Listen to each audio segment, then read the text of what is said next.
मेरे देवर और ननद रोज रात एक ही कमरे में रहते और अंदर से दरवाजे की कुंडी लगाकर रखते। उनके कमरे से अजीब अजीब सी आवाज़ें आती, जिन्हें सुनकर मुझे बहुत अजीब लगता कि आखिर यह दोनों पूरी रात अंदर करते क्या रहते हैं और यह कैसी आवाज़ें आती रहती हैं।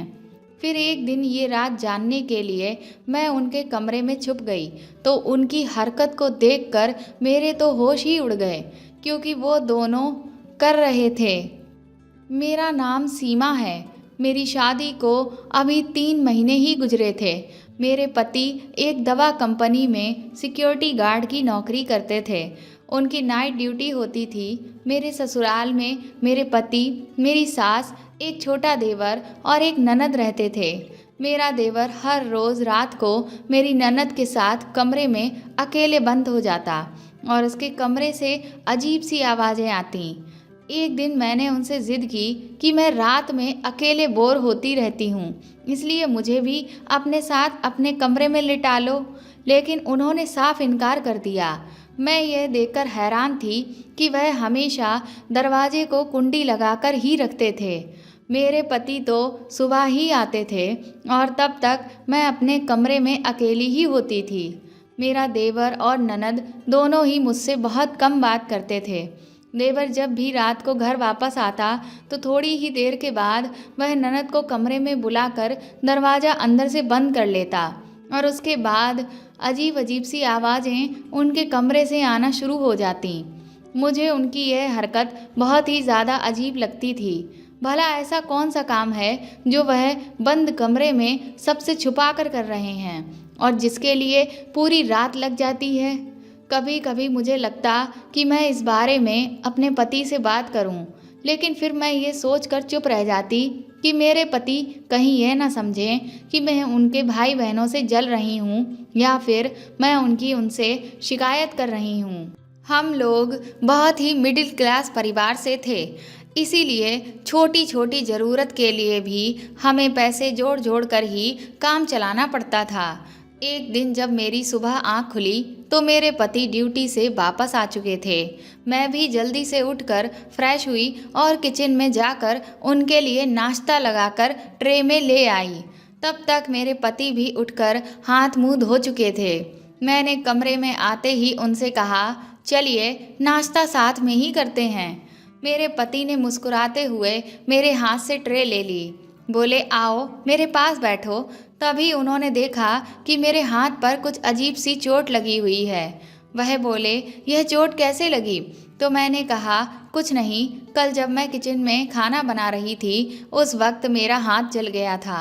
मैं आपको बताना भूल गई थी। उसके बाद जब रात के खाने के बर्तन धोए तो इस पर पानी पड़ने की वजह से कई सारे छाले पड़ गए।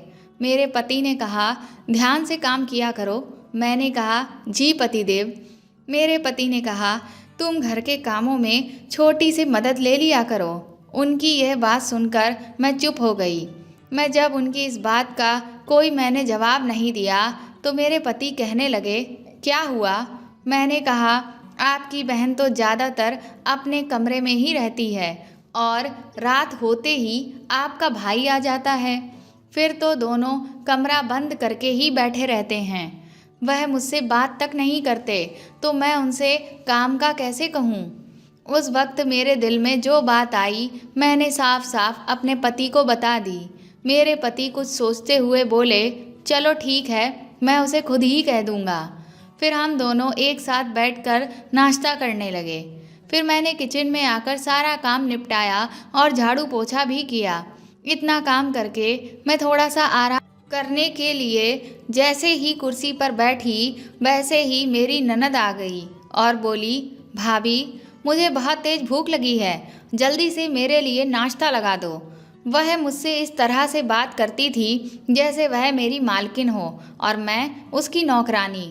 मुझे शुरुआत से ही उसका व्यवहार बिल्कुल भी अच्छा नहीं लगता था, लेकिन आखिर मैं इस बारे में किसी से क्या कह सकती थी, क्योंकि अगर मैं अपनी सास से कहती तो वह कहती कि मेरी बेटी की शिकायतें लगा रही है और मैं नहीं चाहती थी कि घर का माहौल ख़राब हो, इसीलिए मैं चुप ही रहती थी।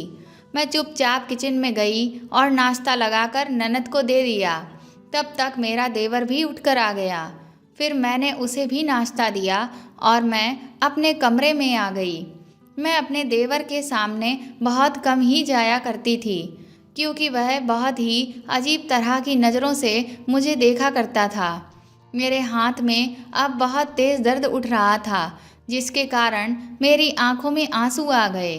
तभी मेरे पति की आंख खुल गई और उन्होंने मेरी फिक्र करते हुए मुझसे पूछा, क्या हुआ सीमा? मैंने अपने आंसू पोंछते हुए कहा, कुछ नहीं, बस वह किचन में काम कर रही थी तो हाथ पर पानी लगने की वजह से दर्द होने लगा। मेरे पति बोले, मैंने तुमसे कहा था ना कि तुम छोटी से काम के लिए कह देना। फिर उन्होंने मुझसे कहा, चलो जल्दी से तैयार हो जाओ, मैं तुम्हें डॉक्टर को दिखाकर आता हूँ। कुछ देर के बाद हम डॉक्टर के यहाँ से हाथ में पट्टी कराकर और दवाई लेकर वापस लौट आए। जब मैं वापस लौटी तो घर वैसा का वैसा ही पड़ा हुआ था। खाने के जो बर्तन थे वह अभी भी हॉल में टेबल पर ही रखे हुए थे। ये देखकर मुझे बहुत गुस्सा आया, लेकिन मैं खामोश रही। तभी मेरे पति ने कुर्सी पर बैठते हुए पूछा, ये बर्तन अभी तक यहीं पर क्यों रखे हुए हैं? मैंने कहा, डॉक्टर के पास जाने से पहले आपके भाई बहन ने नाश्ता किया था और वह बर्तन यहाँ ऐसे ही छोड़कर चले गए। रुकिए, मैं अभी उठाकर रख देती हूँ। और तभी मैं बर्तन समेट कर रखने लगी। मेरे पति ने कहा, तुम यह सब रहने दो, तुम्हें डॉक्टर ने आराम करने को बोला है। अगर तुम अपना हाथ ज़्यादा चलाओगी तो घाव जल्दी नहीं भरेगा। फिर उन्होंने मुझसे कहा, तुम अपने कमरे में जाओ। मेरे पति ने अपनी बहन को आवाज़ दी, छोटी यहाँ आओ। मेरी ननद अपने फ़ोन में कुछ काम कर रही थी। पति के बुलाने से उसे डिस्टर्ब हुआ, इसलिए वह थोड़े तीखे लहजे में बोली, क्या हुआ भाई? तो मेरे पति ने कहा, ये बर्तन समेट कर किचन में ले जाओ और इन्हें धोकर भी रख देना। उसने गुस्से से अपने भाई की तरफ देखा तो मेरे पति ने कहा, इतना हैरान होने की कोई बात नहीं है, तुमने खाया है तो धोकर भी रख सकती हो। मेरी ननद और देवर दोनों अपनी ही दुनिया में मगन रहते थे। उन्हें किसी से कोई मतलब नहीं था और ना ही उन्हें बात करने की तमीज़ थी। जबकि अगर मैं उन दोनों की तुलना में अपने पति को देखूं तो वह बहुत ही तमीज़ से और अच्छे से पेश आते थे। मुझे तो ऐसा लगता था कि जैसे मेरे पति इन लोगों के सगे भाई ही नहीं हैं। अभी मैं कुछ दिनों से ये नोटिस कर रही थी कि अचानक से मेरी ननद और देवर खूब सारी शॉपिंग करने लगे थे। मुझे ये समझ नहीं आ रहा था कि इन लोगों के पास इतने पैसे कहाँ से आ गए, जबकि वैसे तो घर में खाने पीने की चीज़ें लाने के लिए ही ठीक से पैसे नहीं बच पा रहे थे। लेकिन क्योंकि वह किसी बात का सीधा जवाब ही नहीं देते थे, इस कारण मैंने उनसे कुछ भी नहीं पूछा। और मेरे पति तो सुबह आते थे और फिर पूरा दिन उनका सोने में ही निकलता था, जिस वजह से वह भी उनकी किसी भी करतूत पर कोई ध्यान नहीं दे पा रहे थे। बाकी मेरी सास को तो कोई मतलब ही नहीं था कि उनके यह दोनों बच्चे क्या गुल खिलाते रहते हैं। शाम को मेरे पति के टोकने की वजह से पूरा खाना मेरी ननद ही बना रही थी। मैं हॉल में कुर्सी पर बैठी हुई थी कि तभी दरवाजे पर दस्तक हुई। मैंने दरवाज़ा खोला तो सामने मेरा देवर था। उसने घर में दाखिल होते ही मेरी ननद को पुकारा और उसके कमरे में चला गया। जब उसने देखा कि मेरी ननद अपने कमरे में नहीं है तो वह उसे ज़ोर ज़ोर से आवाज़ देने लगा। उसके बाद मेरी ननद ने कहा कि मैं यहाँ किचन में हूँ, यहीं आ जाओ। और फिर दोनों जाने क्या धीरे धीरे आपस में बातें करने लगे। मुझे उनकी आवाज़ तो साफ सुनाई दे रही थी, लेकिन वह क्या बात कर रहे थे यह समझ नहीं आ रहा था। उसके बाद मेरे देवर का फ़ोन बजने लगा और वह बात करते हुए घर से बाहर निकल गया। फिर 1-2 घंटे के बाद ही मेरा देवर फिर से वापस आ गया और उसने ननद से कहा कि खाना प्लेट में लगाकर अपने कमरे में ही ले चलो। और फिर दोनों कमरे के अंदर चले गए और हमेशा की तरह उन्होंने फिर से अंदर से कुंडी लगा ली।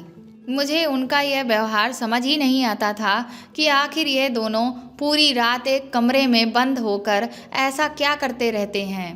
रात में मुझे नींद नहीं आ रही थी, इसलिए मैं कमरे में चक्कर काट रही थी। आधी रात होने को आई थी, तभी मेरी ननद के कमरे से वह अजीब अजीब सी आवाज़ आने लगी। मैं तुरंत ही दबे पांव दरवाजे के पास पहुंची तो अंदर से एक लड़की के सिसकने और आहें भरने की आवाज़ आ रही थी। वह आवाज़ सुनकर तो मैं भौचक्की रह गई, क्योंकि ऐसी आवाज़ें तो तभी आती हैं जब मैंने सोचा, हे राम, यह लोग अंदर कमरे में क्या कर रहे हैं। अब तो मुझे यह लगने लगा कि कहीं ऐसा तो नहीं यह दोनों रोज़ रात को कोई अंग्रेजी फिल्म देखते हों। लेकिन क्या ऐसा करते हुए इन्हें शर्म नहीं आ रही? यह दोनों तो सगे भाई बहन हैं। फिर मेरे दिमाग में आया, या फिर कहीं ऐसा तो नहीं कि इन दोनों के बीच में वह सब।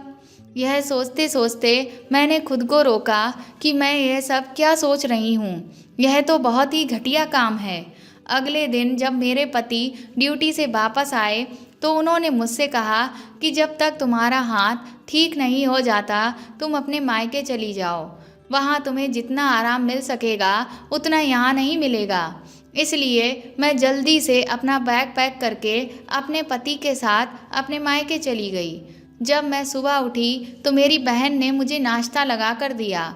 मैं बर्तन उठाने लगी तो मेरी बहन ने मुस्कुराते हुए कहा कि तुम यहाँ आराम करने आई हो तो आराम करो, नहीं तो जीजा जी कहेंगे कि मेरी सास और साली ने मेरी पत्नी को जरा सा भी आराम नहीं करने दिया। थोड़ी ही देर के बाद मेरी एक सहेली मुझसे मिलने के लिए आ गई। उसे जैसे ही मेरे आने की खबर मिली वह मुझसे मिलने दौड़ी चली आई और उसने मुझे गले से लगा लिया और बोली, कैसी हो सीमा? मैंने कहा, मैं बिल्कुल ठीक हूँ, तुम सुनाओ? उसने कहा, मैं भी ठीक हूँ।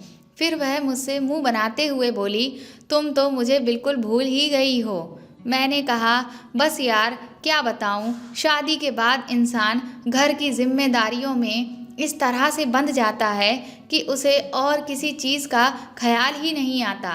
फिर उसके बाद वह बोली, और दूल्हे राजा कैसे हैं? तो मैंने कहा, वह बहुत अच्छे हैं। मेरा हाथ जल गया था और इसीलिए उन्होंने मुझे अपने मायके आराम करने के लिए भेज दिया।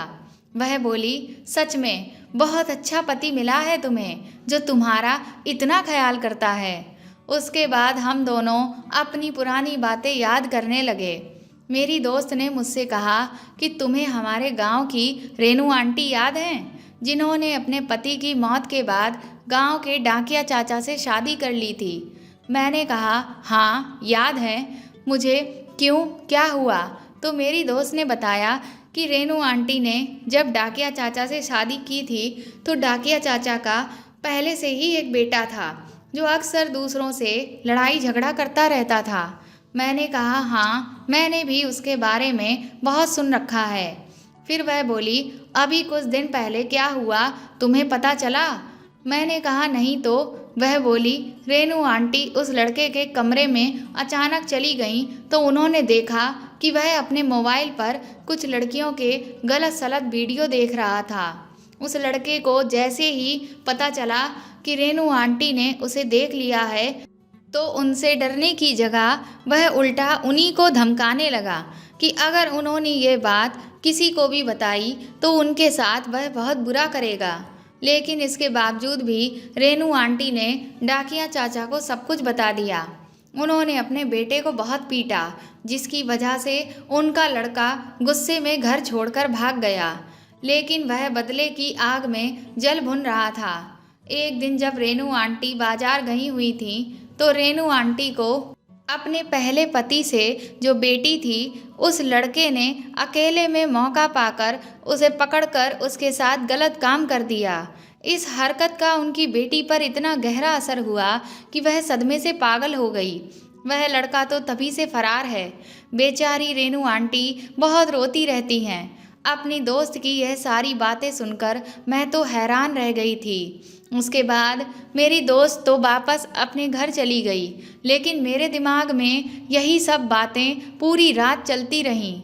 मुझे रेनू आंटी के लिए बहुत बुरा लग रहा था, क्योंकि जवान बेटी का पागल होना किसी भी माँ के लिए बहुत बड़ी दुख की बात थी। कुछ दिनों के बाद ही मेरे पति मुझे वापस ससुराल लेकर चले आए। मेरा हाथ भी अब ठीक हो चुका था। रात को जब मेरे पति नाइट ड्यूटी पर चले गए, उसके बाद मैं किचन में अपने लिए कॉफ़ी बनाने के लिए गई। तभी मुझे मेरी ननद के कमरे से कुछ अजीब सी आवाज़ सुनाई दी।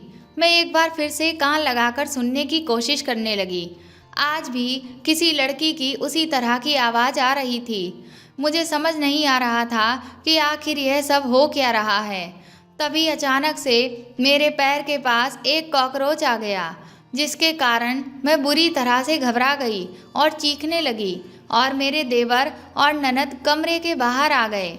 मेरा देवर मुझ पर जोर से चिल्लाया कि आप यहाँ पर क्या कर रही हैं? तो मैंने कहा, कुछ नहीं, मैं तो बस कॉफ़ी बनाने आई थी, वही लेकर जा रही थी, और अचानक मेरे पैर पर कॉकरोच आ गया, इसलिए मैं डर गई।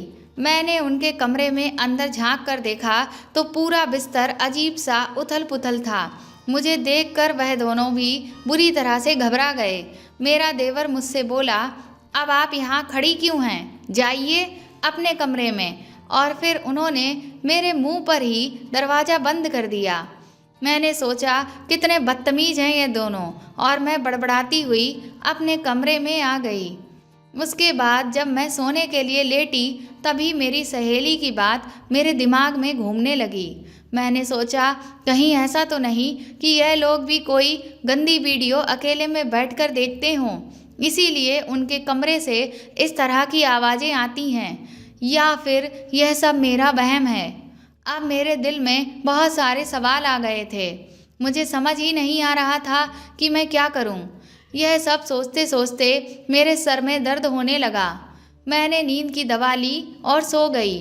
सुबह मैं जल्दी जल्दी किचन में आकर नाश्ता बनाने लगी।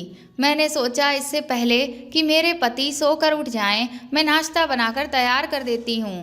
तभी मैंने देखा कि सुबह सुबह मेरे देवर और ननद तैयार होकर एक अच्छी सी गाड़ी में बैठकर कहीं चले गए। अब तो मुझे अजीब सा शक होने लगा कि ये दोनों इतनी अच्छी गाड़ी में बैठकर आखिर कहाँ जा रहे हैं। थोड़ी देर के बाद मेरे पति उठ गए तो मैं उनके लिए नाश्ता लगा लाई, लेकिन मेरे दिमाग में अभी भी वही सब बातें घूम रही थीं।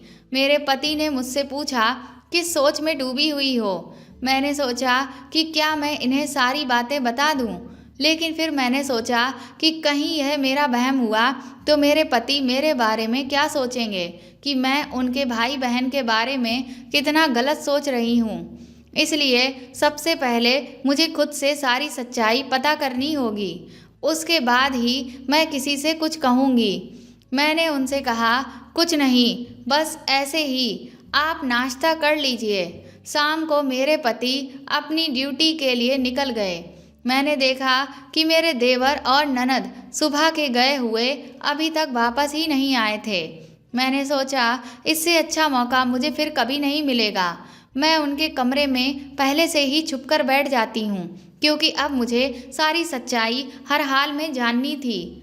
लेकिन मैंने सोचा कि अगर मुझे सच्चाई पता चल भी गई तो मैं इस बात को अपने पति के सामने साबित कैसे करूँगी। इसलिए मैंने अपना फ़ोन भी ले लिया। मैंने सोचा मैं जो कुछ भी उन लोगों के कमरे में देखूंगी उसकी वीडियो रिकॉर्ड कर लूँगी, ताकि सारे सबूत मैं अपने पति के सामने सही से पेश कर सकूं और वह मेरी बात पर यकीन कर सकें। मैं उनके कमरे में गई और चुपचाप बक्से के पीछे बैठ गई। बक्से के ऊपर भी बहुत सारा सामान था और उस पर भी बहुत बड़ा कपड़ा पड़ा था, जिसकी वजह से कोई मुझे देख नहीं सकता था।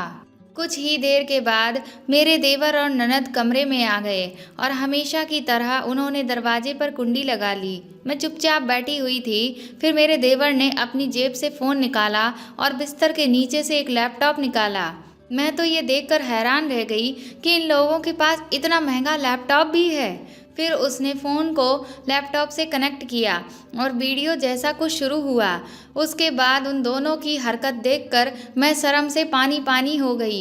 मैंने सपने में भी नहीं सोचा था कि मेरे देवर और ननद बेशर्मी की सारी हदें पार कर देंगे और ऐसा काम करेंगे कि इसके बारे में अगर किसी को भी पता चल जाए तो हम सब किसी को मुंह दिखाने के काबिल भी नहीं रहेंगे। आखिर ऐसी भी क्या भूख कि वह इतना गिर गए। ऊपर से दोनों भाई बहन ऐसे निकले कि अपने रिश्ते की अहमियत भी नहीं समझी, जो एक दूसरे को समझाते कि उन्हें ऐसा काम नहीं करना चाहिए, बल्कि वो दोनों तो बेशर्मों की तरह खुशी खुशी आराम से मिलकर ये सब कर रहे थे। अपना काम खत्म करके थोड़ी देर के बाद वह दोनों चैन से सो गए। मैंने उनकी सारी करतूत की पूरी वीडियो बना ली थी। मैं कुछ घंटे तक चुपचाप बैठी रही। जब मैंने देखा कि वह दोनों गहरी नींद में सो चुके हैं तो धीरे से बिना आवाज़ किए कुंडी खोलकर कमरे से बाहर निकलकर अपने कमरे में आ गई। वह सब देखकर तो मेरा दिमाग ही घूम गया। अब मुझे कुछ समझ नहीं आ रहा था कि मैं आखिर क्या करूं, लेकिन मुझे बस इतना पता था कि मुझे उनकी करतूतों पर से किसी भी तरह पर्दा उठाना है। मैं सारी रात अपने कमरे में टहलती रही। सुबह मेरे पति जब घर आए तो उन्होंने मुझसे पूछा, क्या हुआ, तुम इतनी परेशान क्यों लग रही हो। मैंने डरते डरते सारी बात उन्हें साफ साफ बता दी। पहले तो मेरे पति को मेरी बातों पर यकीन ही नहीं हुआ। ये बात तो मुझे पहले से ही पता थी, इसीलिए मैंने तुरंत ही अपने फ़ोन में उन लोगों का जो वीडियो बनाया था वह अपने पति को दिखा दिया। वीडियो में उन्होंने देखा कि मेरे देवर ने किसी को लैपटॉप पर वीडियो कॉल की। जैसे ही दूसरी तरफ वीडियो कॉल उठी, उसमें दिखने लगा कि पीछे एक छोटे से कमरे में न जाने कितनी सारी लड़कियां बिना कपड़ों के थीं, जिनकी उम्र 12 साल से लेकर 16 साल और कुछ तो 18 से 20 तक की भी थीं। उन्हें देखने से ऐसा मालूम हो रहा था कि जैसे उन्हें बहुत दिनों से पकड़कर वहाँ रखा गया हो। वह लड़कियाँ बहुत ज़्यादा रो रही थीं और वहाँ खड़े कुछ आदमियों के आगे हाथ जोड़कर गिड़गिड़ा रही थीं कि मेरी माँ बीमार है, वह मेरा इंतज़ार कर रही होगी, मुझे छोड़ दीजिए। लेकिन वह लोग उन लड़कियों के साथ गंदी हरकतें कर रहे थे। तभी उनमें से एक लड़की को पकड़कर एक आदमी ने वीडियो कॉल पर दिखाया और कहा, देखो क्या यह वाली तुम्हारे बॉस को पसंद आएगी। मेरे देवर ने कहा, डन। उसके बाद वह एक एक करके और भी बहुत सारी लड़कियों को दिखाता रहा और वह लड़कियां बेचारी बुरी तरह से सिसक रही थीं। जब सारी लड़कियों को मेरे देवर ने डन कर दिया, फिर वीडियो कॉल कट गई। तभी मेरी ननद के पास किसी का फ़ोन आया और वह उन लड़कियों को दूसरी जगह भेजने की बात करने लगी। मेरे देवर ने फ़ोन पर कहा कि कल तक सारी लड़कियों का इंतज़ाम हो जाएगा और उन्हें यहाँ से मुंबई सप्लाई करवा दिया जाएगा। बस आप बिल्कुल भी फिक्र ना करें, मैं सारा काम बहुत अच्छे से संभाल रहा हूँ। मैंने जितनी आपने गिनती बताई है उतनी लड़कियों की डील पक्की कर ली है और सारी की सारी लड़कियाँ बहुत खूबसूरत पसंद की हैं। आप देखना, इस बार हमें बहुत ज़्यादा मुनाफा होगा। फिर कॉल कटते ही वह दोनों बहुत खुश हो गए और बोले, अब हम और भी ज़्यादा माला माल हो जाएंगे। वीडियो देखकर तो मेरे पति के पैरों तले ज़मीन ही निकल गई। उन्हें तो यकीन ही नहीं हो रहा था कि उनके भाई बहन इतना घटिया काम कर सकते हैं।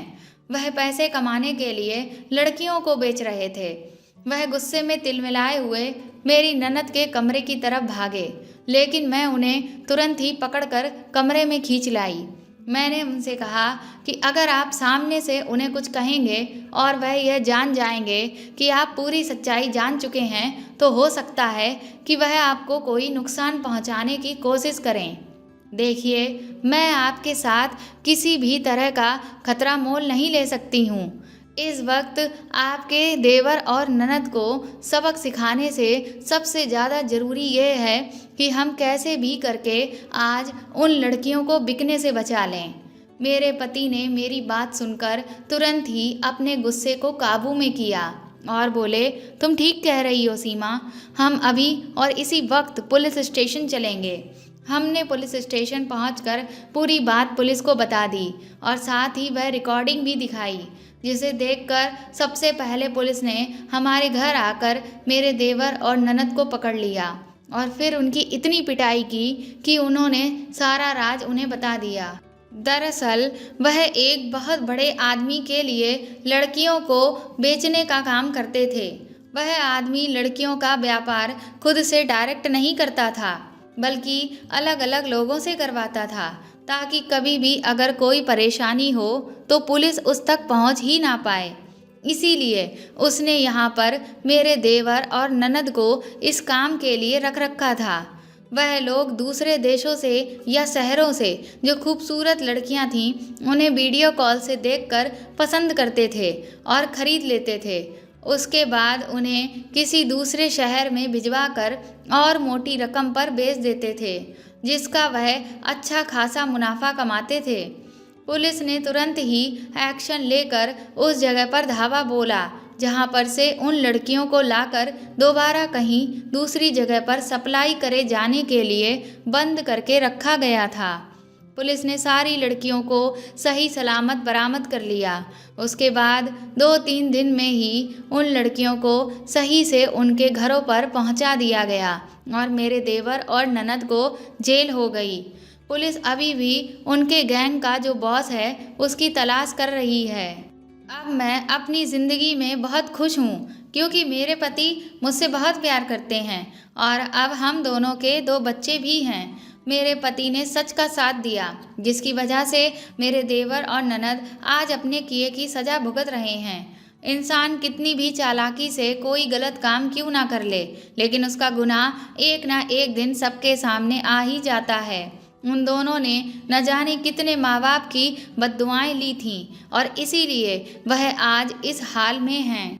तो दोस्तों, आपको ये कहानी कैसी लगी कमेंट करके ज़रूर बताएं और प्लीज़ मेरे चैनल को सपोर्ट करें। इस कहानी को ज़्यादा से ज़्यादा शेयर और लाइक करें और अगर आप मेरे चैनल पर नए हैं तो सब्सक्राइब करके बेल आइकन को ज़रूर दबा दें ताकि आगे भी मैं आपको ऐसी ही अच्छी कहानियाँ सुनाती रहूँ। Thank you.